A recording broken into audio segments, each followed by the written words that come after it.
Salve ragazzi, ben arrivati su un'altra nuova puntata del Il Calice Nero. Buonasera Adimer, dottor Buonasera Adimer. maestro. Allora, oggi abbiamo uno dei nomi più importanti del progressive melodic black metal from Germany, nati nel 1996 con la prima arte discografica, cioè la demo. Un nome molto molto interessante, mi raccomando, seguite perché è uno dei cardini della scena tedesca, ma della scena europea. Lascio, prima di lasciare la parola a Adimer per presentare il nostro interlocutore, ricordiamo che il logo è stato fatto da Christoph Speidel, nonché colui che ha fatto anche il nuovo logo del Calice Nero. Prego.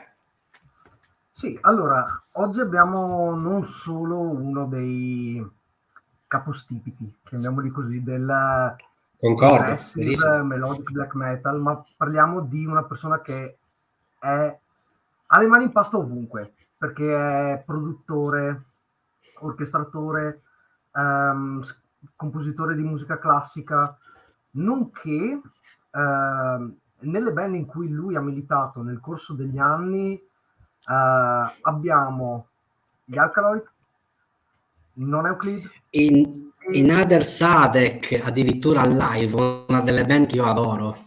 assolutamente, e ancora adesso ne fa parte, ma oggi Grandissimi. lo abbiamo per un nome comunque assolutamente grandioso, sciolti di recente purtroppo i Dark Fortress. Parliamo del cantante appunto dei Dark Fortress, Morian. 1, 2, 3. Eccolo qua. Welcome. Hi Morian, Buonasera. buonasera. Great to be with Grande. you guys. Buonasera a lei. Thanks a lot for being here and spending some time with us. It's a real honor to have you here. Yeah, it's going to be fun. So I think we can get it started straight away. Sure, my pleasure. Fire away. Allora, Vadiamo. visto che è una delle band preferite, oltre da me, da parte di Adimer, mi sembra più che giusto e doveroso lasciare la prima domanda a Mr. Adimer. Prego. Okay, so we were saying previously Dopo voglio i 100 euro che mi hai promesso. that your most recent project that just split up is Dark Fortress. How did you get to collaborate and know the guys from Dark Fortress back in 2006? Yeah, more or less? seven. Yeah. Well, the thing is, I knew two of the guys already really well for many years, which is Visantura, the guitarist and captain of the ship, and Seraph, the drummer. We've been friends for years. In fact, Santura, I've known him since he was 9 years old. I'm a bit older than him because I was going out with his older sister at some point.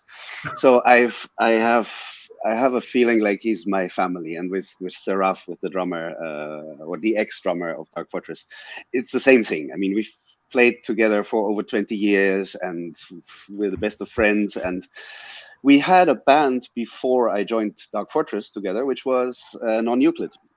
So, of course, since two of my bandmates were in Dark Fortress, I was very close to everything that was happening in the band. Mm-hmm. And I was in the mountains with Santura when he said, well, we are having a bit of a problem with Dark Fortress because the singer quit and we need somebody. So I said more as a joke or something. I said like, well, if you want, I can try out, you know, because they're my friends. And I mean, I did a bit of vocals, but I'm a guitarist, you know. I never saw myself as a singer, but well, just, you know, just like, if you want to try out, we try out. So, okay.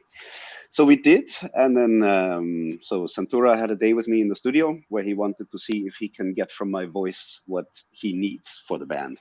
Because also I mean, we played some death metal covers together and stuff, but I mean, we hadn't played black metal really together.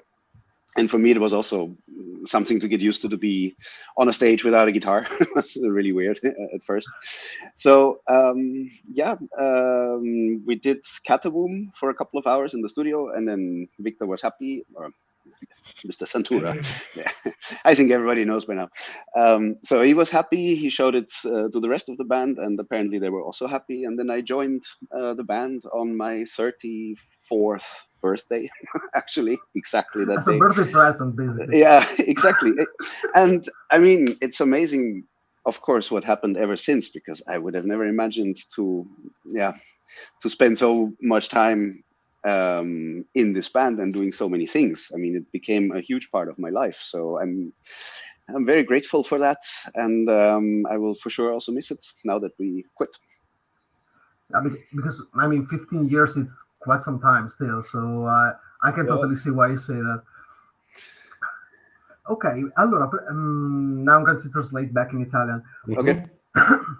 Allora, praticamente gli ho chiesto come è entrato in contatto con i ragazzi dei Dark Fortress, e praticamente mi ha spiegato che Santura, che è il chitarrista, e il batterista Seraph, leader. Sì, il batterista comunque che c'era all'epoca, perché Santura è quello che, come ha detto appunto Morian, manda avanti la barca, capitana la nave.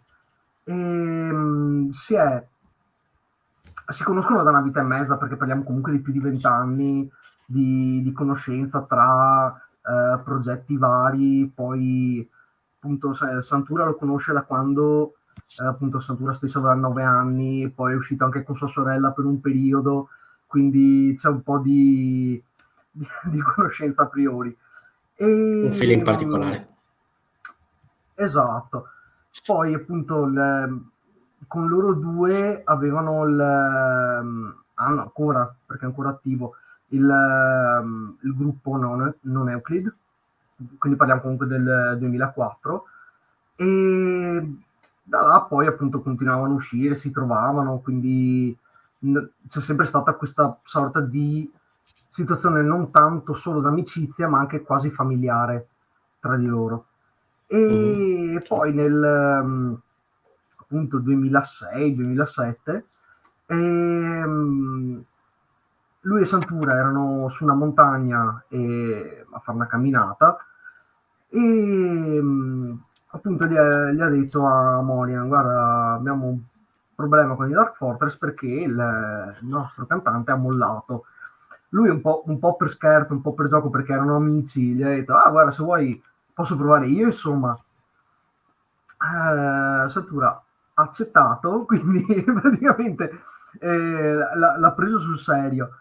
Si sono dati appuntamento in studio, quindi hanno dedicato qualche ora in studio per vedere se appunto Santura, che comunque ricordiamo è anche produttore, si occupa di mix, quindi ha una bella idea di come voler ottenere il suono. Ha provato a vedere se appunto riusciva a ottenere un suono che andasse bene per la sua voce, perché comunque lui è principalmente cantante. Si è fatto roba death metal anche, però lui appunto è principalmente chitarrista. Scusate se magari ho sbagliato a dire prima. E il risultato è piaciuto, l'ha mandato agli altri, è piaciuto anche a loro, quindi da là è nato tutto praticamente. E lui è praticamente entrato nel giorno del suo 34esimo compleanno come sorta di regalo di compleanno, praticamente gli ha fatto questo regalo. Cos'altro? Sì, ha detto che all'inizio comunque gli faceva un attimo strano, appunto, da chitarrista ritrovarsi sul palco senza uno strumento, ma solo a cantare. E sì, da là praticamente poi parliamo comunque di 15 anni di attività, quindi è diventata una parte molto molto importante della sua vita e della sua carriera musicale. Appunto fino a che non è finito con l'ultimo tour che hanno fatto a inizio anno. Perfetto. Morian, visto che tu sei il cantante dei Dark Fortress, se devi usare la tua voce come se fossero dei bisturi. Quale tipo di operazione e quale tipo di organo ti piacerebbe operare attraverso le tue linee vocali su un corpo quasi in preda alla morte? Okay, so this is a bit of a tricky question. So he's asking, since you are the vocalist, how can you get your voice in Dark Fortress? Could that, sorry, use your voice as some sort of surgical cutter? I don't remember the actual name. To actually perform surgery on a near to death body. You mean my own body when I'm singing? No, Yeah. someone else's body. Well, it's a very nice question. Thank you. But it's hard to answer. I think, well, okay. Besides the fact that since I was, I think, 15 years old, there was always a problem with singers. There was never a singer around. So also in the band that I had when I was young, well, we had a singer at first, but it didn't work out. And then there was nobody. So somebody had to sing. So I sang. But this is the late 80s that we're talking about. Mhm. So it was more like thrash and some weird stuff that we were doing, but not really death metal. I wasn't into death metal yet. And black metal, I loved Bathory, but I didn't think it didn't come up in me to try and sing like that, and I had no reason for it. And then, as I said, well, with Non-Euclid, for example, we had a singer that doesn't do the growls, so he could sing, but not the death stuff. So I did that. And there I discovered that of course, I really love to do the vocals because obviously I love the music. I mean, my taste got more and more extreme in metal. So of course I started loving the growls. Actually, the two guys that led me into liking the brutal vocals were Carl McCoy of the Fields of the Nephilim and Chuck Billy, because I mean Chuck Billy is a thrash singer, but he has such an incredibly big voice that when he uses a lot of distortion, it's almost a growl. So let's say those were the first two where I started paying more attention to this kind of vocal. And of course, I also have to say I heard Scream Bloody Gore when it came out, and I loved it immediately. So when the time came that Dark Fortress wanted me as a singer, I could do it, but compared to what came after, compared to what Santura, let's say, trained with me also, or like how he worked with me in the studio, producing the voice. I mean, I was doing it, but he was telling me like, okay, more of this, more of that, try this and try that. So he had a lot of patience. And then it became a proper growl, let's say, a growl that you can put on an album. Before that, I was just doing it for fun, but not really, I didn't pay much attention to it. But thanks to the studio work, and that started immediately after I joined with the vocal recordings for Eidolon. Well, we just, spend really a lot of time in the studio. Like I would say per album, it's about 9-10 days that we're the whole day busy, the whole day screaming and, it's quite heavy, but it is very intense. But so you want to translate this part and then I tell you the second part? Don't worry. Okay. All right.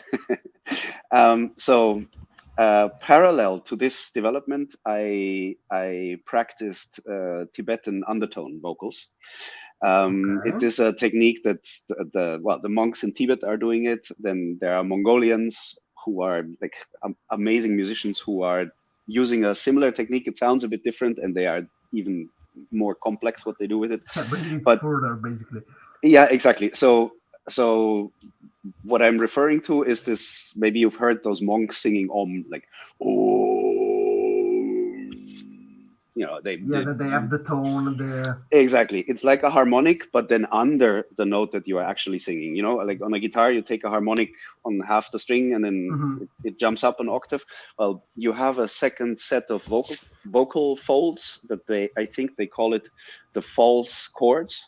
Yeah.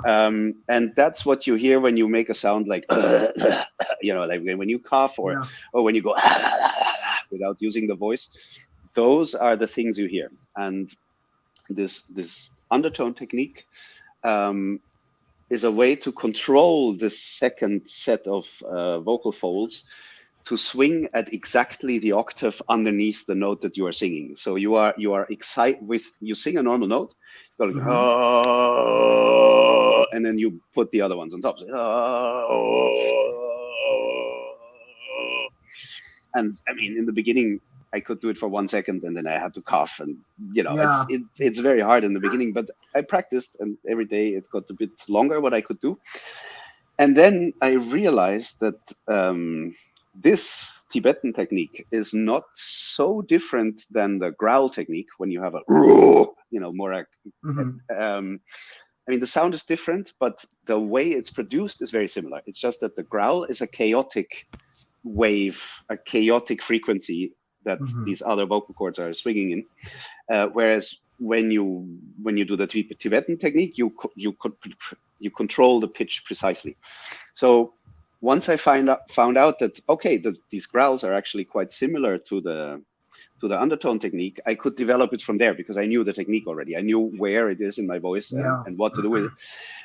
And then the rest, honestly, is that I hear the music and I imagine the sound I want to hear, and then I just I push, and then until it comes out. And of course, so this part, let's say the exact sound of every word and stuff, that really comes from the feeling, because there's no vocals, so I'm trying to imagine how the vocals have to sound. So I adapt also between live and studio, for example, it's a little bit different. So I try to control it very well, but at the same time, I'm always looking for extremes because that's also fun. And of course, if you hear it, because there's nothing worse than like a shitty, lame growl, like a half growl. That just really doesn't work. I'm not naming out anyone, but I guess there's someone. Well, everybody. Okay, I'll keep it in my own circle, because everybody who has tried to growl, who is not a supernatural mega talent, will know what a shitty growl sounds like, because we have all done it. So I'm not pointing at anybody. I'm saying in the beginning you're gonna sound like shit. I mean, that's No, I was thinking. I'm sorry for the digression. I was thinking about the most recent 6 Feet Under material that is memed the hell out for the growls. So I can see the point that you're making. Ok, allora la storia è molto particolare, perché non solo ci ha spiegato come lui vede quello che fa da un punto di vista artistico, ma anche ci ha spiegato proprio la storia di come lui è diventato cantante. Quindi parto proprio da quest'ultima cosa, come lui è diventato cantante. Allora, a lui piace la musica in generale, quindi che sia con uno strumento o anche proprio solo con la voce, va benissimo. Praticamente lui è diventato cantante per necessità, nel senso che nei non Euclid praticamente il vecchio cantante ha mollato, quindi qualcuno doveva pur farne le veci in qualche maniera. Solo che appunto lui poi con il fatto di essere entrato nei Dark Fortress, perché appunto visto che comunque la sua voce era buona per quello che faceva, là è diventato più serio il discorso, nel senso che hanno speso ore su ore, quantomeno anche in studio, giusto a sviluppare la sua voce, quindi provando, registrando, sentendo, e da là ha già regolato un attimo il tiro. Per quanto riguarda la sua voce sviluppata come ce l'ha adesso, questo lo deve anche al fatto di aver preso lezioni di canto tibetano, che è quel canto particolare, quello Esatto, quello con la sorta di doppia voce, quindi quella nota alta e l'ottava bassa. E ha scoperto che l'ottava bassa veniva creata dai cosiddetti phrase chords, che sono praticamente le seconde corde vocali, che non sono effettivamente corde vocali, quindi almeno in teoria non sono effettivamente corde vocali, non vorrei sparare una castronata. E da là praticamente ha imparato appunto che con questi phrase chords lui regolava la nota del cantato che faceva in maniera molto precisa, e da là l'ha traslato su growl e scream. Praticamente mentre questi ultimi due sono più caotici, molto più appunto caotici, quindi è un caos totale. L'altro è molto più controllato, è tanto preciso, però la tecnica è molto simile, quindi con questa conoscenza di base lui è riuscito a prendere e trasformare quello che già sapeva. Poi appunto, come dicevo, con studio eccetera eccetera, lui si è perfezionato in merito. Ovvio che lui in studio, che comunque parliamo di, ad esempio, diceva per Eidolon, il primo album in cui lui ha collaborato, è andato 9-10 giorni per le voci a urlare costantemente ogni giorno, quindi sì, è molto più intenso là, però ad esempio dal vivo ha una tecnica diversa, quindi adeguata a quello che è. Ovviamente all'inizio, mentre imparava, tossiva costantemente, non riusciva a fare una roba fatta bene per troppo tempo. E poi appunto col tempo è migliorato, si è perfezionato ulteriormente. E ha detto comunque prima di fare una registrazione effettiva con loro, ha fatto vari tentativi, perché ha detto sì, registrando sai già com'è il suono della tua voce, però ha detto quando sei in un gruppo di amici ad esempio e c'è qualcuno che cerca di fare un growl, diciamo così, fatto di merda, chiamiamolo così, che suona male, sai come suona, quindi da là ha detto ok, io non voglio questo, voglio quest'altro, e da là poi è andato avanti fino a quello che è adesso. Prima di lasciarti la parola, Adimer, c'è un disco che volutamente menziona, che questo qua, l'ultima produzione appunto dei Dark Fortress, se riesco a fare la condivisione, eccolo Spectres, qua. Questo gioiellino, sì, Secrets from the Old World, sono sempre rimedi del 2020. Ok, Old World, giusto? Ok. La copertina, la cover è molto particolare. Se vedete, sembra quasi un ghiacciaio che sia all'interno di un ghiacciaio con un cunicolo che riesci a vedere luci di uscire fuori. Quindi anche questi colori azzurro, nero, blu più che azzurro, blu scuro quasi, con tinte bianche anche dove c'è la luce. Come siete riusciti a creare la copertina anzi la musica attraverso la copertina? Quanto è stato difficile e complesso proprio creare questo spazio temporale e questo spazio esecutivo artistico grazie appunto all'arte Dark Fortress? Now I was talking about the latest album's artwork, and it was finding pretty interesting the blending of those colors and the light that you can see like in the center, and it was trying to figure out how do you guys think that you have been able to put your music into into visual kind of aesthetic, uh, and that can fit perfectly what's the sound of that album. Um, yeah, that's a big question also every time, because it's different every time. For example, to stay with the Dark Fortress albums, when I joined the band, Eidolon was recorded except for the vocals and the lyrics.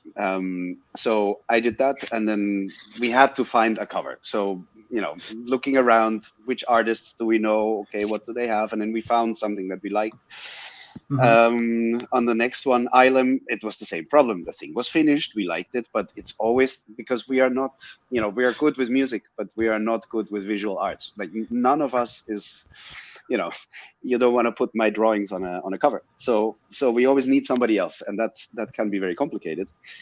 With Venereal Dawn, I was lucky that a really talented friend of mine made us an oil painting of a vision I had. So the concept of Venereal Dawn came out of something I saw in my mind, and it had to do with a book I was reading, but I saw it precisely in my mind, but yeah, I cannot paint it. So my friend, I mean, of course, we paid him to do it, but he painted what I saw in my head, and that was incredibly satisfying. But yeah, that was the previous album. So with this one, Spectres from the Old World, what do we do?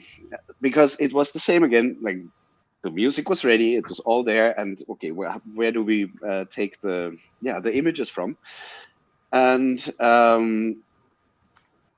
my wife and I, we like to travel a lot, and we love to travel to wherever there is ice and wherever there are volcanoes. So we love really the far away, rough, more extreme kind of places, because we love nature, and we love to just lose ourselves in nature, because it's mesmerizing. It is like there is no beauty that man can create that can ever compete with the level and the depth of the beauty of nature. It's just how it is. I still do art, but I know who is the boss, and that is nature always. So when the question came, I said to the guys, "Hey, I have a ton of photos here that we took on our trips, and maybe there's something that fits to the album, because also the lyrics. I mean, I wrote the lyrics, and I know that they were also inspired by physics and by natural processes, or by myths that have a natural root. For example, Pazuzu. It's a historical god that was worshipped because of something that has to do with nature as well." So the guys looked at the pictures, and of course mainly Santura again, because it's mostly his songs, and he said, "You know what, these ice photos." So like this one is an ice cave in Iceland. My wife took the picture. It was one of the most beautiful places I will ever be, I know. And he said, "These photos, they have the exact color that I see when I write my music." This is what Santura told me. So he was very happy to have material in the right color, let's say.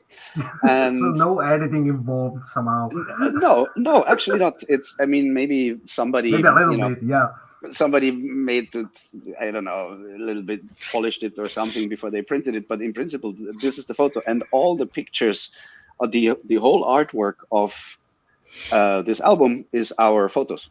So it's just, we have so many, and we were really lucky to see some really fucked up places, or like just extreme places that are so out of this world, so science fiction, so far away from reality, that they serve for a band that wants to, open the door to other worlds. So I found other worlds right here on our world, and I am so happy that my photos and our photos ended up here on an actual album.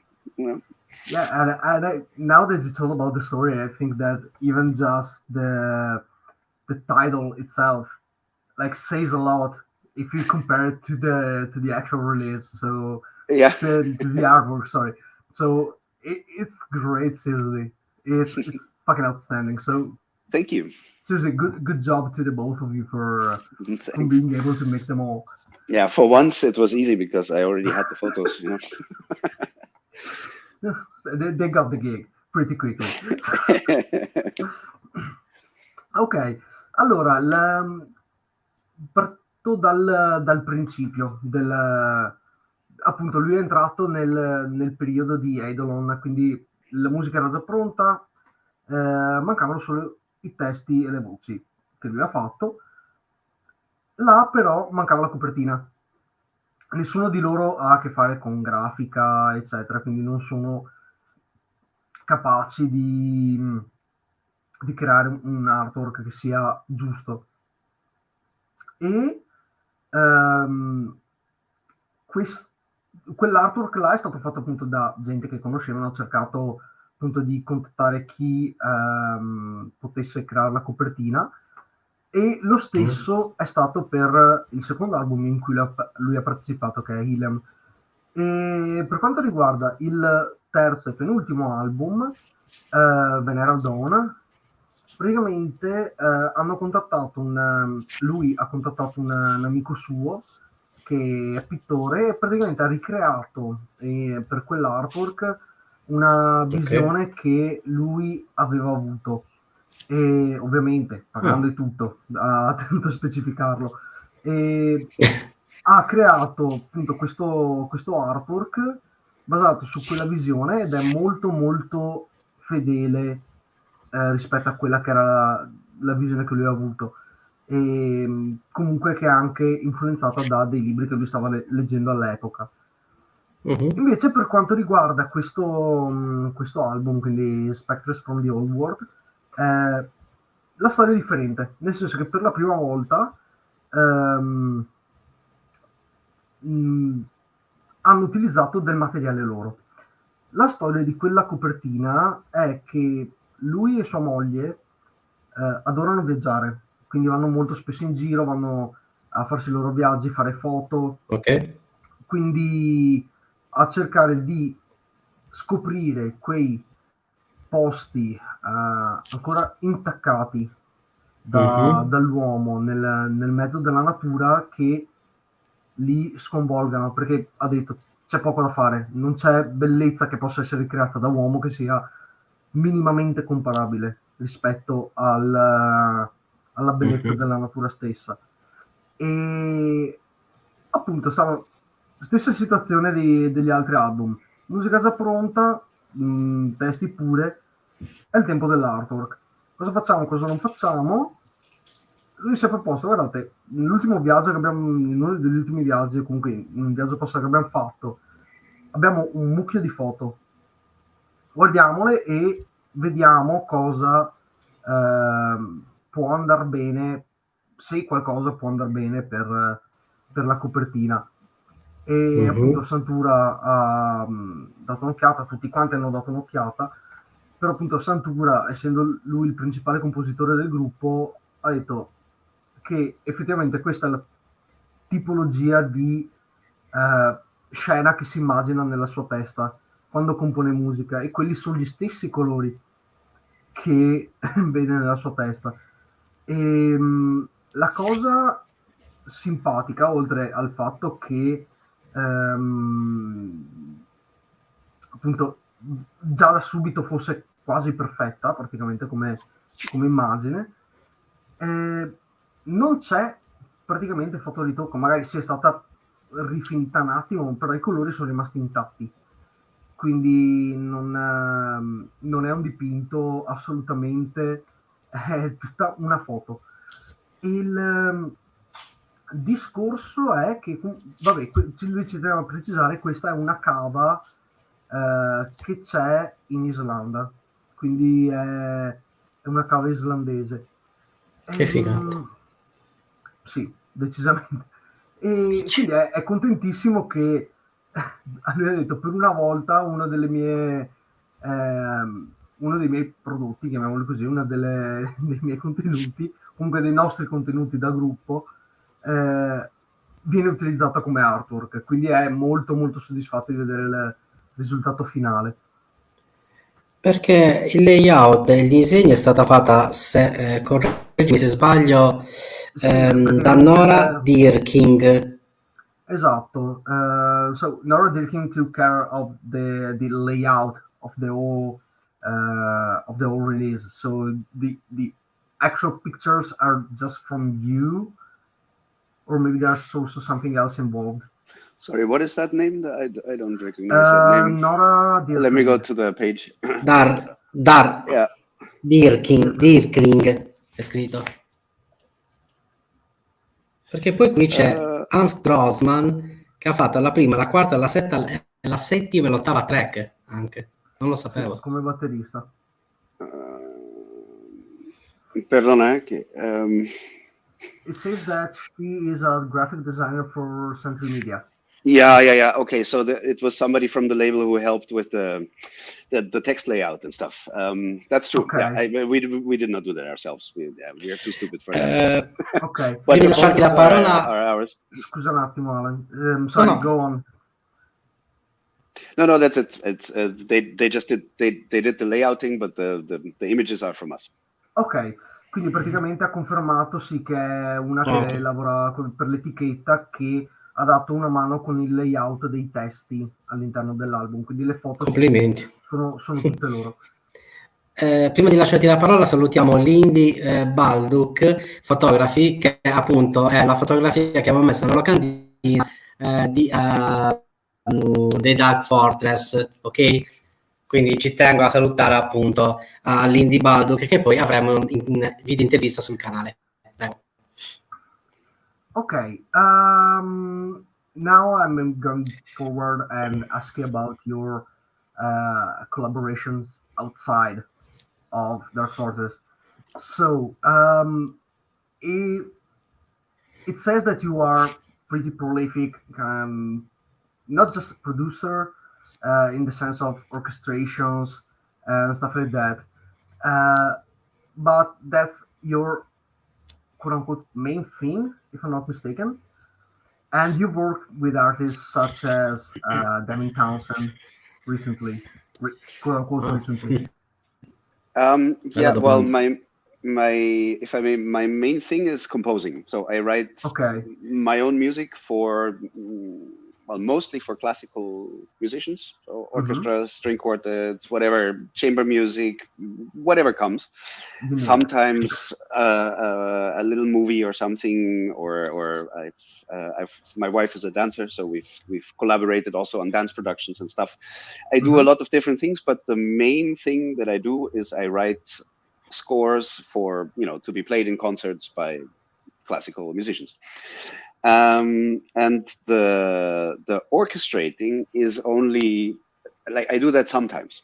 It's more a side thing, because the main thing is that I write my own music. But of course, if people like Devin Townsend ask me, yeah, of course I'm gonna do it. I mean, I love the guy. It's amazing. So yeah, I've had a couple of really nice gigs like that. Also with Triptychon, where I wrote it down, but I also did compose a little bit of the new Requiem part and stuff. So there is it's not a clear line always. It depends what somebody wants. If they ask you like, hey, can you do everything? Okay, then I do everything. If they say, can you just arrange it? Okay, then I arrange it. Can you arrange it but help me write this part? Okay, I'll do that. It's all part of the job. But the arranging other people's music, I do that, let's say, in special cases where I have a special connection to the material, to the artist and music. Okay. Now that you came up with it, like, how did you get? I mean, you said you are a classical music composer. How did it all start? Like, what has been your growth as a composer? Well, I always had a compulsion to write music. I remember the first time I touched a guitar, I was about, I don't know, 11 maybe or something, at a somebody's place. I was just, I couldn't play anything, but I was just pushing and making sounds, and I wrote something. I mean, it was nothing. It was the worst thing ever. But let's say, with playing music, I immediately also started wanting to make my own music. So that was always there. It's just that, you know, through my youth, I did it with my own band, you know, with a couple of guys. We started making music together. None of us knew anything. It was really, really terrible. We were all like really terrible, but we worked very hard, and we played together for 7 years. So we got, you know, we got a bit better towards the end. And then I went to the Netherlands, to Rotterdam, to study actually flamenco guitar. And that was the end of my youth band. But I also, once I was at the conservatory, I also got interested in classical composition. I just wanted to learn some techniques. You know, I always like music theory as well. So, you know, I just wanted to learn a bit of something. And then it turned out that I was much better at composing than in like playing virtuosic solo guitar, you know, pretending to be something that I'm not. I mean, I can play guitar, but I'm a rhythm guitarist at heart. So always. So when they accepted me into the composition department, it was really it was a surprise for me that was what I was always looking for in a way. And I started writing. I didn't stop to this day. And we're talking now, you know, 30 years almost that I'm doing this. So that's actually how it went. I always wanted to do it. I did it on a low level, and then I got a chance to join the composition class in the conservatory, and from there it started and it never stopped. Yeah, and to this day, I don't know if I ever had to like look for work. You know, maybe there was a moment or something, but for the rest, people keep calling me to write music for them. So as long as they do, I will write music for them. You know? That's fucking amazing. Yeah. Fantastic. But let's say I did learn, you know, I do have a degree in it, and I did learn okay, yeah. You know, so I went through years and years and years of training. So. Ok. Allora, praticamente le ho chiesto intanto relativo alle sue collaborazioni, appunto, visto che appunto viene fuori che lui produce orchestrazioni, robe del genere per anche altre persone, perché appunto avevo nominato Devin Townsend. Ha detto appunto che questa è una cosa che lui fa occasionalmente, perché lui come punto focale è scrittore di musica classica, quindi sì, capita che magari qualcuno gli chieda di fare di comporre musica o di sistemare determinate parti, però appunto è occasionale come questione, e ovviamente dipende se c'è una buona connessione con la musica e anche l'artista. Però ovviamente capita che magari vengano fuori occasioni tipo quella con Devin, però appunto piccola come occasione. Esatto, una scemenza. E da là mi sono spostato a chiedergli come è nato il suo percorso da compositore di musica classica. E ho detto che di per sé è nato da sempre, praticamente, che anche da quando ero piccolissimo lui si è interessato a comporre musica, ma partendo proprio dal minimo necessario, quindi parliamo letteralmente del prendere uno strumento in mano con una chitarra, cercare di creare qualcosa che ovviamente sarà un obbrobrio, ma comunque da là poi è diventato una sorta di si è definito un compositore maniacale, quindi non ha mai perso l'interesse. Ha avuto un suo gruppo all'inizio che è durato 7 anni, che si componeva musica, lui ha detto scarsa all'epoca, poi verso la fine del periodo si è andata migliorando. Questo gruppo è finito nel momento in cui lui si è trasferito a Rotterdam per studiare inizialmente chitarra flamenco, ma una volta che era là si è interessato all'aspetto compositivo e ha scoperto di essere ben più bravo su quello che sull'essere un virtuoso sulla chitarra classica. E ovviamente lui è chitarrista, lo dicevamo prima, ma chitarrista ritmico, quindi non aspettatevi virtuosismi o cose del genere da lui.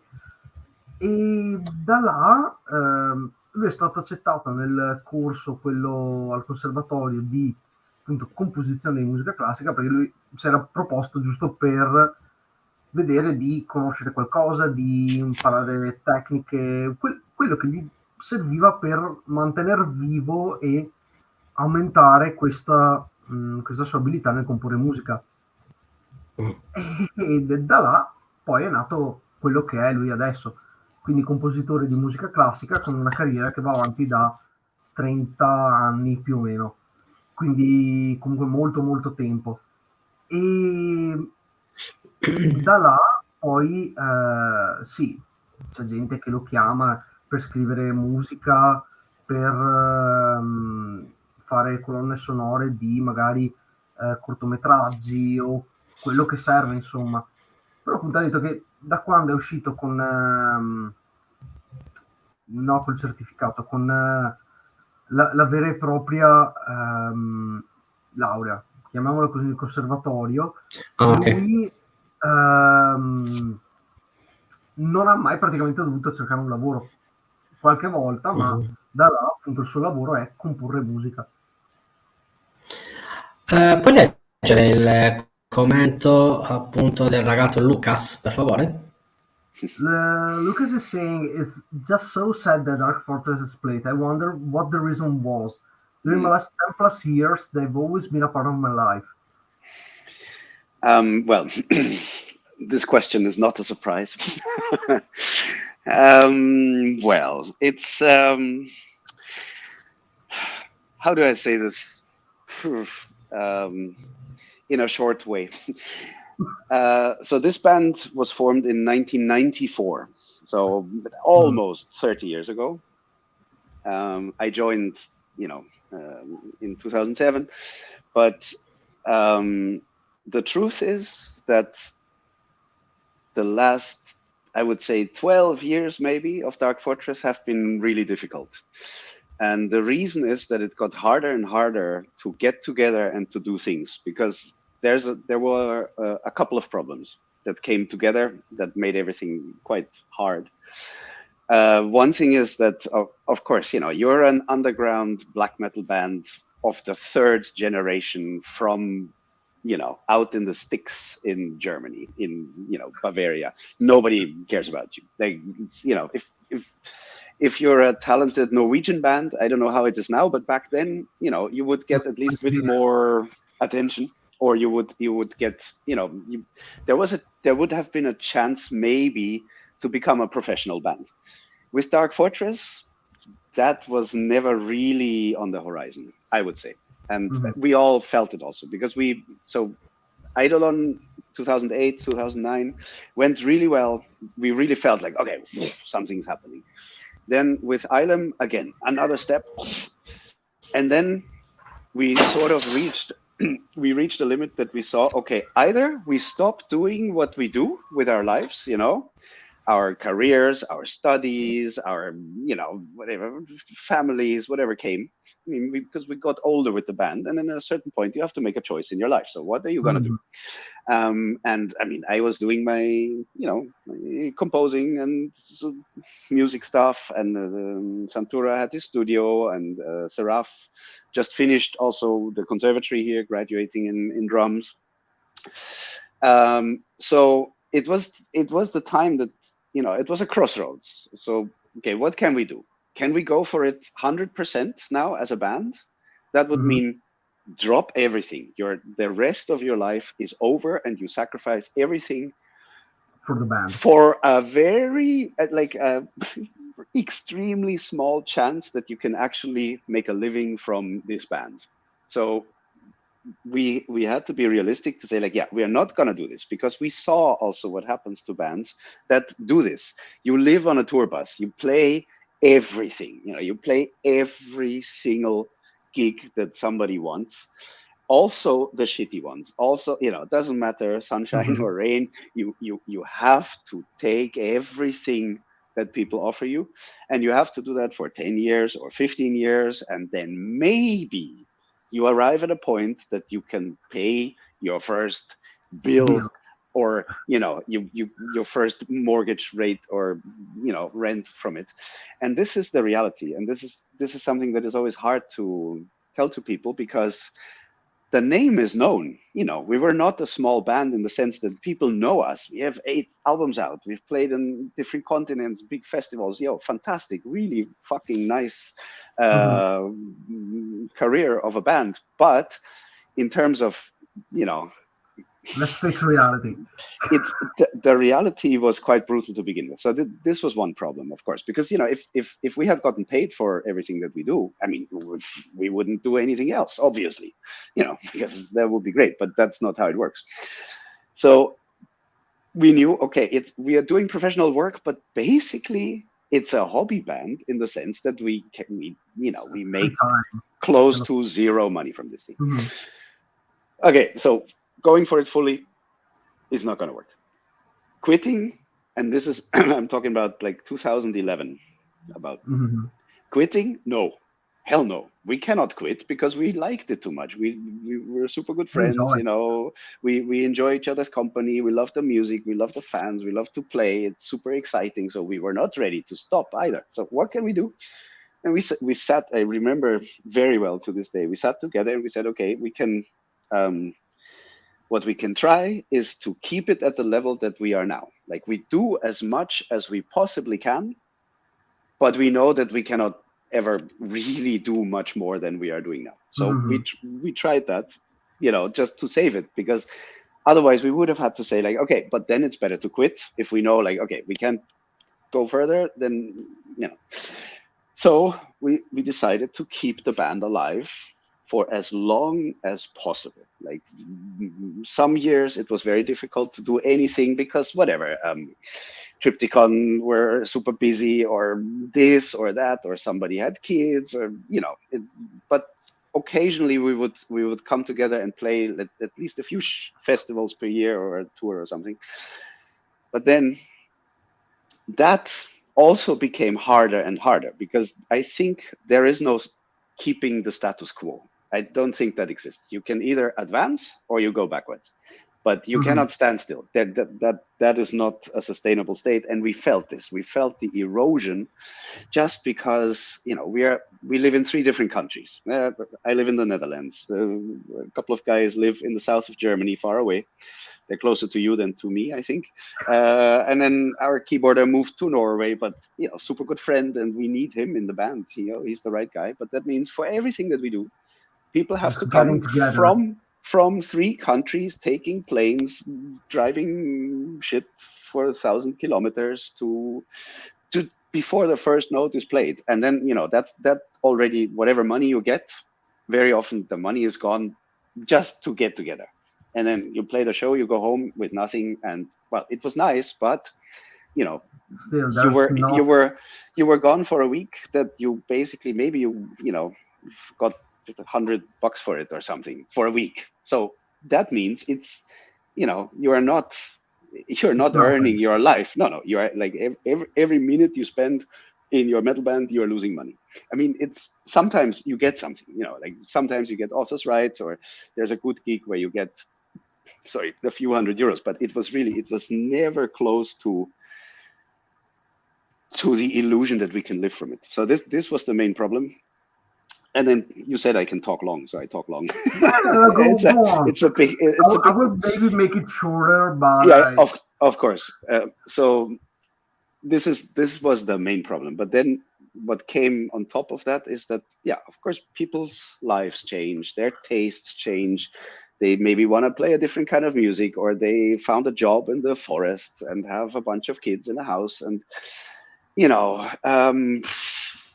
So from the people that were the band, they one by one, you know, people started leaving or started doing something else, and always, you know, remaining super good friends. There was never a fight, never anything. But the thing that Dark Fortress always was for so many years that just became more and more porous and crumbling until now. Let's say we decided before the pandemic, like, okay, before we just fade away, because that is where it had been going for more than 10 years.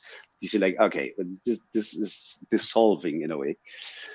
And we said, okay, we feel that the end is near. We cannot extend it anymore, because just it's, there was just not so much left from, not that we didn't like it anymore, but we just, the people, the circumstances, it all just got harder and harder.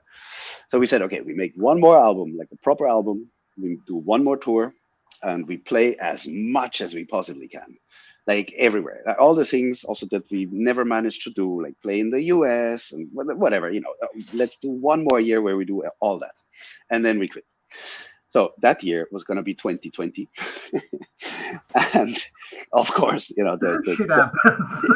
so the first lockdown started the same weekend that I was going to go to Germany to rehearse for the tour cycle of the new album. The new album had just come out. So it was, the whole plan was shot to bits. So then fast forward, 2 years, 3 years, we're trying to at least do this tour, and a couple of, we lost so many shows that couldn't be brought back after the pandemic, but we did a few, and they were amazing. It was really nice. And you went to one of our last shows. Yeah. It was such a pleasure to do this, man. It was such a fabulous thing, but we saw that the circumstances again got really heavier, because the bus costs 3 times as much now. Like, gas is crazy, flights are crazy, transporting your guitars, crazy. Everything super expensive. But we had to play for the money that we brokered in 2019, So we saw, like, okay, now we have reached a point that we have to, like, spend our savings, like the private people that remained in the band, we would have to spend our savings just to be in Dark Fortress without even playing, because it's kind of an organization or an institution. So there's taxes to be done and blah, blah, blah, blah. So we just saw, like, okay, this, if we go on now, it's suicidal. That is the long answer. The short answer is that the band died more than a decade ago, and we kept it alive as long as we possibly could, which was until now. Okay. No, thanks a lot for the backstory. It has been quite insightful, and seriously, thanks a lot again for everything. Of course, in terms of Dark Fortress. No, I'm happy I can tell the story also, because of course a lot of people asked, and when you're on stage, you can't tell a half-hour story like I did now, So thank you for the platform. No, it would be fun, like half of the set dedicated to the speech on why it's happening. Yeah, exactly. And then people get fucking pissed. But I guess people wanted to know anyways. Well, now I've said it at least. Yeah, exactly. Once and for all. Yeah. Ok, praticamente la storia cercherò di farla un po' più breve rispetto a quella che ha detto, perché è abbastanza lunga, ma sorry. No worries. I will try to say problem. everything No that problem. No problem. Allora, diciamo che i primi problemi sono problemi non nel senso vero e proprio del termine, sono nati dopo l'uscita di Ylem, quindi parliamo del 2011. E praticamente il gruppo sì è nato appunto nel 94, però fino a quel momento sì, sono cresciute meno. Da quando è entrato lui con Eidolon hanno avuto un risultato, con Ylem hanno avuto un altro risultato ancora, però si è creata quella situazione di ok, dobbiamo capire cosa fare effettivamente, nel senso, dedichiamo il 100% al gruppo o continuiamo con il gruppo però tenendolo come hobby, nel senso che non ha si sono trovati in questa situazione di dire ok, cerchiamo di capire cosa fare. Ci frutta abbastanza, le situazioni ce lo permettono da poter dire ok, possiamo prendere questa cosa al 100% oppure no. Discutendo è venuto fuori che non è, obiettivamente parlando, fattibile, nel senso che sì, spendi la tua vita su un bus per andare in giro, suonare anche gli show che non vorresti suonare, ti consumi, praticamente ti vendi, tra virgolette.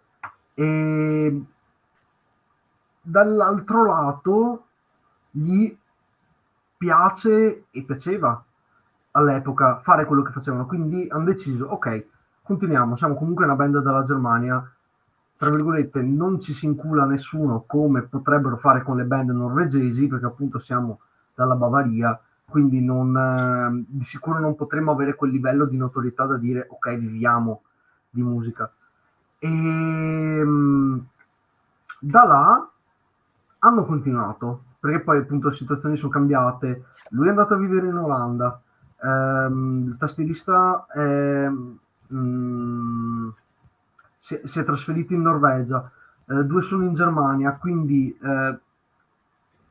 figli, lavoro, le cose sono andate a contrastare, diciamo così. E da là cosa è successo?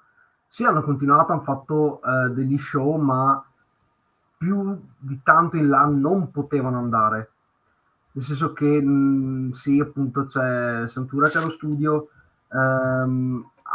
lui che compone musica, quindi ognuno aveva le sue rotture di balle, chiamiamole così in maniera molto terra-terra, che impedivano di poter dare il 100%, e questo si è protratto per una decina di anni, quindi fino a poco prima dell'ultimo album. Quindi siamo arrivati appunto con questa sorta di cambi di questione. Loro hanno deciso ok, perfetto, con quello che stiamo facendo da Dark Fortress chiudiamo, nel senso facciamo l'ultimo album, facciamo un tour finale, facciamo quello che non abbiamo mai fatto, dedichiamo un anno a fare questa cosa, quindi anche suonare negli Stati Uniti, appunto fare il tour finale, cercare di guadagnare tutto quello che non hanno fatto in tutti questi anni. E d'altra parte hanno detto, ma è anche vero che questa cosa comunque non ci porta a casa il pane, non ci fa vivere, quindi rischia di essere una sorta di suicidio. E è venuto fuori che sì, forse una volta potevi permetterti di fare queste cose qua, ma oggi come oggi è impossibile. E da là cosa è successo? Sì, è uscito l'ultimo album, dovevano fare stavano facendo, praticamente dovevano trovarsi per il tour, quello che doveva essere nel 2020, ma per ovvie ragioni non è andato in porto. Quindi cosa è successo? Altra perdita. Da là poi è stato un patatrack totale, detta in maniera molto carina. E è successo che la cosa si è protratta per 2 anni. Si sono trovati in un punto dove i membri rimanenti del gruppo dovevano spendere i propri soldi per pagare le tasse, i propri risparmi per pagare le tasse, e quindi si ricollega tutto il discorso che veniva fatto prima riguardo al ti dà qualche soldo, ma non eccessivamente da poter dire ce la faccio a vivere solo di questo. E appunto poi mettici nel mezzo che, come dicevamo prima, cambi di lavoro, figli, appunto lavoro in generale, e appunto le priorità sono cambiate negli anni, quindi non sono riuscito a fare nulla fino appunto al 2023, e da là ho detto ok, facciamo questo tour finale, questo tour d'addio, e come è andata a finire? Sì, ce l'hanno fatta, ma hanno dovuto spendere una valanga e mezza di soldi, però hanno cercato di suonare quanto più possibile, perché comunque sì, hanno fatto qualche concerto nel mentre, quindi non è che sono stati fermi dal 2020 al 2023, però si è sì, sono andati in perdita patocca, quindi quello è stato proprio il colpo di grazia che gli ha fatto dire basta per i Dark Horse. esatto. E Peccato. il tour finale, per carità, è stato fantastico. Appunto, io ho avuto la fortuna di andare a vederli, quindi mi ritengo uno dei tanti fortunati che sono riusciti a godere delle loro performance. E devo dar ragione a lui che il tour è stato veramente fantastico. E da là in poi hanno visto che basta, cioè ha proprio chiuso i battenti, messo il nome Dark Fortress appeso su una cornicetta sulla parete. Speriamo che prima o poi ritornino, perché sarebbe una figata totale. L'ultima domanda appunto dal canale Mr. Morian è questa, è una domanda per market del canale, quindi un marchio di fabbrica. In alto della testa di Mr. Adimer, dottor Adimer, c'è un calice. Questo calice è anticristiano con una croce rovesciata. Dovresti inserire una bevanda allorquanto alcolica, ma non talmente alcolica che va a bruciare le papille gustative, quindi lasciando quell'amandolo e quel dolciastro, e allo stesso tempo lasciare intatta la tua voce con questa bevanda esplosiva. Che tipo di bevanda sceglie Mr. Morian? Okay, so this is the final question for this interview, and it's the typical closing question that we do in here. Il Calice Nero means in English the black chalice. So the question now is, what kind of alcoholic beverage would you pour on this chalice over here? Yeah. Into the cup. Yeah, exactly. That's alcoholic, but not so alcoholic or strong that it's burning your taste buds. But still, it's something that is able to preserve your voice through time. What could it be? Well, it depends. Do you want a nice, smooth thing to drink that tastes nice, or do you want to, do something for the voice? You have to choose because it's different things. I think we can go for both, like each. Well, okay. So for the voice, there's one thing that helps, and that's ginger. So you take fresh ginger, you peel it, you cut it, and you boil it for an hour. Like in a lot of water, you boil it for an hour until it's like super sharp. Strong. It's almost like strong alcohol, but of course it's not alcoholic. But that is what is good for the voice. Like whenever I go to the studio or to play, I always have a bottle of very, very, very strong ginger tea with me, and not just like a bag, but like really boil the fucker. Like it has to almost hurt when you drink it, and then you take little sips, like with very strong alcohol. You take little things. So that's for the voice. If I look at this cup and think like, what would be nice? Well, then we can maybe talk about alcohol, because alcohol is not that great for the voice, I think. I mean, I tried whiskey at first, and I don't drink usually, so maybe it's just me, but it's not really, it's not too bad, it's not too good. Like, but Red Bull is better than alcohol for me, for the voice. But okay, that's just me. But if I had to make a drink in there, there would be definitely some absinthe. Maybe not super much, but a little bit. I would put, maybe this is horrible, but I would put for sure some mint, something light. So I'm thinking like a mojito, but maybe instead of rum, a little bit of absinthe, and maybe something a little bit creamy, just that it becomes more white. I mean, the absinthe is already a bit white, but that it becomes like a greenish, spacey white, but still nice thing to drink. And then, of course, with some ice and some virgin blood, obviously, that always goes at the end. Okay, that's pretty interesting. Thanks a lot also for the ones like that are willing to preserve their own voice while getting shows. That's the only thing I ever found that helps. Ok, thanks a lot, really. Sure. Ok, praticamente ha dato due risposte. Ha detto, dobbiamo differenziare tra quello che ti fa preservare la voce e quello che è proprio alcolico da gustarsi.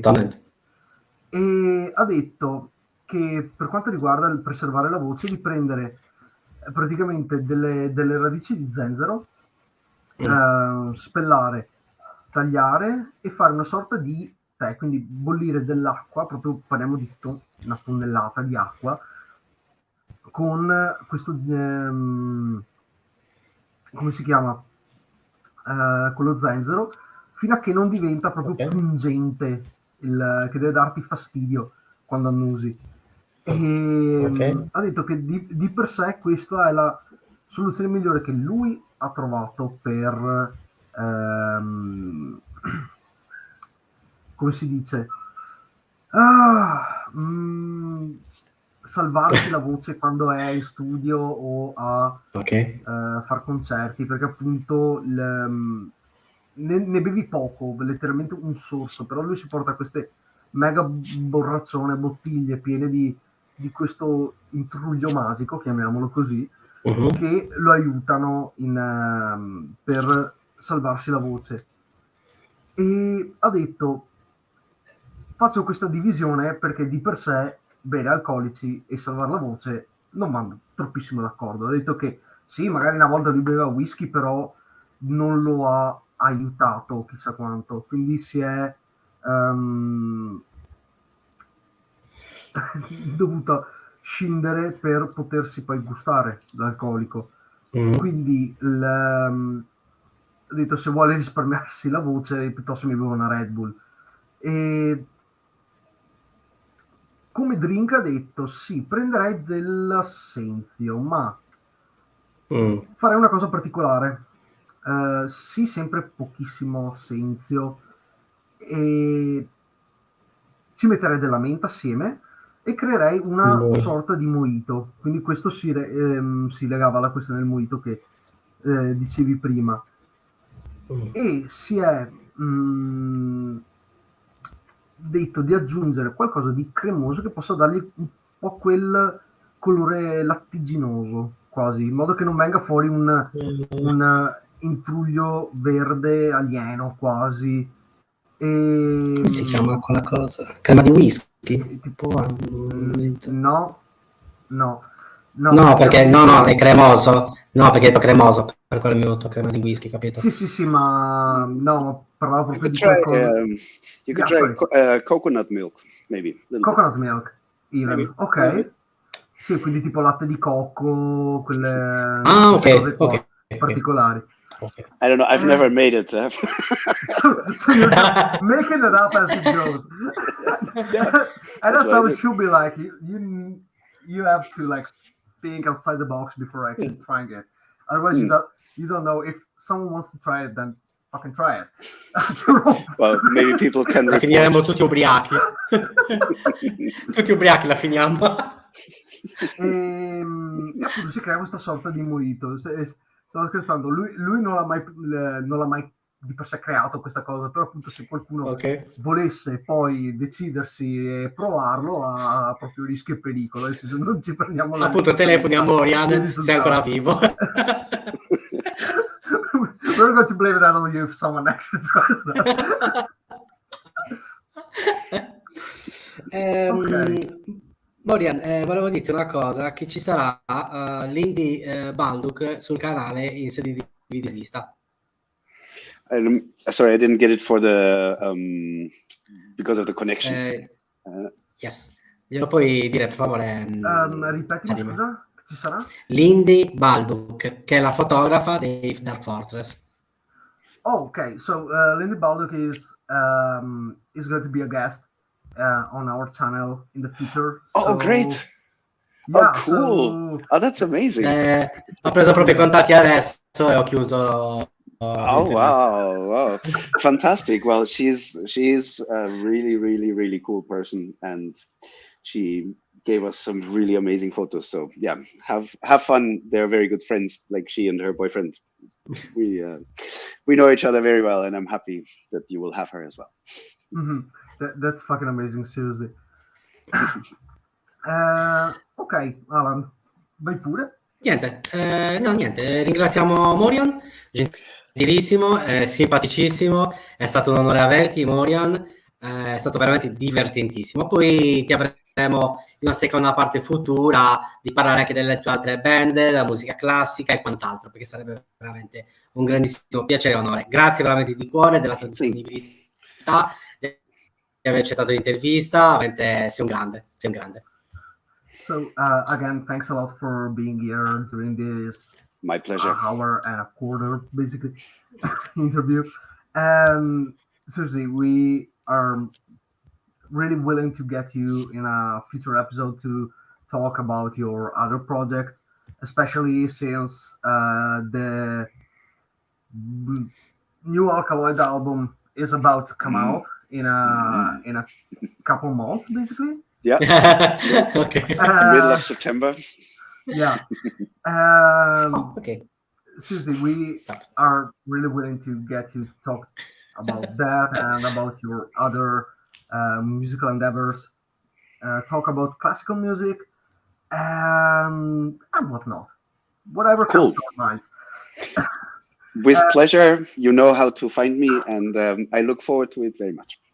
Seriously, thanks a lot again. And seriously, we wish you the best of luck for, as we said, your musical endeavors and your personal life, your career. And thanks a lot. You have been so nice and so down to earth that you guys has been also. amazing.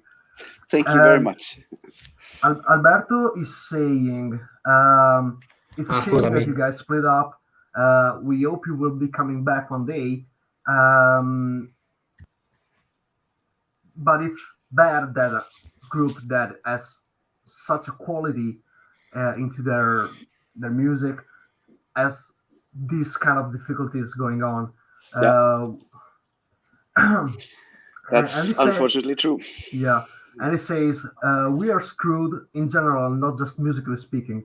Yeah, that's true. That's also true. So, it's okay. At least we ended on a high. Yeah, that's true. That's true. A real high. One last thing before we quit this interview. Then, if you want to stay afterwards a little bit, feel free to. You guys did this tour in mid-May. Mm-hmm. That has been like 11 days in a row with no stops at all. Well, for me it was 16 because we had rehearsals. And you mean for the voice? Yeah, it was 12 shows, and then before that 2 days of rehearsing, and before that 2 days of Alkaloid video shoot. So it was for me, it was like all blasted together. Yeah, 80 minutes every night. That's and heavy, congratulations, because I guess I was joking about it with Anes that at your guys' age, like during this kind of thing in a row, it's fucking well, yeah, I mean, it doesn't have to be a headliner set maybe every night, or let's say on the last day I felt that I'm starting to have trouble in my voice, like my cleans were not really there anymore, but it was only on the last day. I was happy. And it was really reviving for me also. I came back with a lot of energy actually from this tour. That's fucking amazing. Ok. Sì, stavo dicendo praticamente che comunque, siccome lui diceva che comunque hanno chiuso con una bella botta finale. Sì, loro hanno fatto praticamente 12 concerti, tutti di fila, ma per lui sono stati di per sé 16. Questo perché? Perché ci sono stati 2 giorni di filmati per video musicale degli Alkaloid, 2 giorni di prove e poi 12 concerti, tutti uno dietro l'altro. E ha detto che sì, è stato pesante, ma è tornato a casa con molta più energia di prima, perché ha detto l'ultimissimo giorno ha avuto un pelo di problemi alla voce, ma per il resto tutto perfetto. Specie appunto perché con Hannes, scherzando, è venuto fuori che a quest'età fare una roba del genere è impensabile e ti ammazza. Però sì, ce l'ha fatta, questo è l'importante. Comunque salutiamo anche Hannes Grossman, grandissimo batterista, che non diciamo niente, ci saranno delle novità presto, molto presto, perché veramente batterista è eccelso, qualità pura. Thank you very much, Morion. Thank you. Very honored the interview. We will talk to each other again, I hope. Thank you for having me, and thank you also for your fantastic translation. This is the one last thing I want to say. Thanks a lot. Yeah. Thanks a lot, really. Both my parents were translators. So I'm from a language family, and I don't speak Italian, but I understand almost everything because I speak good Spanish. So I could really tell that you really remembered all this bullshit, them talking for 15 minutes, and you can translate it all in a row from memory. I mean, this was bloody impressive, man. So thank you very much. Thanks a lot, Susie. And digli questo. No, devi dirgli questo, Adimer, che io mi scelgo la qualità come traduttore, quindi niente da dire. Devi dire proprio questo. It says that he chooses quality for the ones translating in the channel, so because I'm not the only one. No, bravo. No, it's really a pleasure, and I hope you get very well paid for your work. I mean, not necessarily tonight, but in the future, I hope you get a lot of money for your excellent work. Thanks a lot, Susie. All right. Bye, Morion. Head out. Ciao. Ciao, Morion. Ok. Niente, i complimenti verso Adimer sono tutti meritati, perché sono tutti meritati e non sto scherzando. Quindi il duro lavoro paga. Ripeto, io vi scelgo la qualità, quindi io lo ripeterò sempre. Grazie veramente, Adimer. Grazie di cuore per tutta la disponibilità che dai. No, io che devo ringraziare a te. Tu non devi ringraziare un cazzo a me. Sono io che ringrazio a te veramente per tutta la disponibilità. No, per tutta la disponibilità, è sempre pronto, veramente. Allora, ragazzi, gli Happiness non ci saranno domani, ma ci saranno il 6. Verrà corretta la locandina tutta stanotte. Saremo con Adimer, con il dottor Adimer, ricordatelo, chiamatelo dottor Adimer, se non si incazza, perché sennò sono cazzi amari. Il 4 ci sarà Rune Thorsen, che è il batterista, dove ha suonato le veci come batterista su Pentagram dei Gorgoroth. Quindi, ragazzi, ci sarà da divertirsi. Niente, ragazzi, noi vi salutiamo, mettiamo la track, poi mettiamo la sigla finale, ma noi abbiamo finito. Quindi congedo tranquillamente Adimer, per appunto è stanco a morte, normale anche. Quindi, ragazzi, ancora grazie mille, Adimer. Ricordiamo che il grande spettacolo non si fermerà mai. Il sacro codice da noi è 000, la morte vi renderà liberi.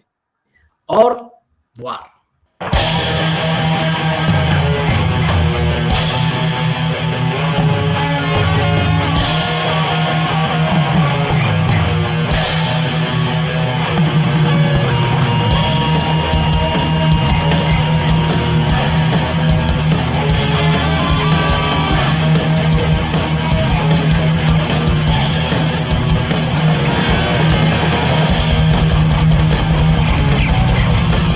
See you in hell.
Beh, ragazzi, buonanotte a tutti, grazie mille. Oggi Mr. Morian dei Dark Forces, grandissima intervista, bellissima, figa, divertente. Niente, ragazzi, noi ci vediamo direttamente appunto con Rune Thorsen, batterista appunto su Pentagram, ma anche su, aspettate un secondo, a Sorcery Writing in Blood, demo del 1993. Quindi ragazzi, niente, domani si riposa. E poi verranno annunciate domani altre puntate. Ricordiamo gli Happiness che non saranno domani in veste di video intervista perché hanno avuto un problema, quindi non c'è nessun problema. La locandina verrà corretta tutto, stanotte posto e tutto. E ci vediamo con loro il 6 dalle 21 alle 22, ragazzi. Mi raccomando, sempre e comunque il grande spettacolo non si fermerà mai. Sacro codice 000, la morte vi renderà liberi. Grazie a tutti per il grande totale supporto. Ricordiamo la track finale è stata di Dead di Fransce Kali, abbonata sul canale, con appunto il disco. Il titolo del disco si chiama, il titolo della track si chiama Curse of the Witch, che dà lo stesso titolo all'album. Niente ragazzi, buonanotte.